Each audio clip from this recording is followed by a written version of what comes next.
आप लोग देख सकते हैं ये भूगोल के पास का सीन है जहाँ पे बांध टूटा है। पता भी नहीं चल रहा है कि कितना दूर में बांध टूटा हुआ है।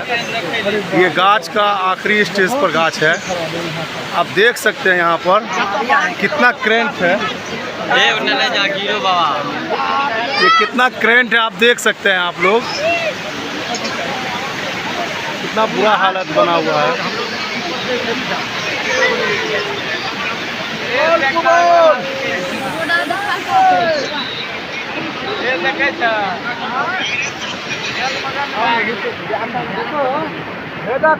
कत्ता के भेजा जल्दी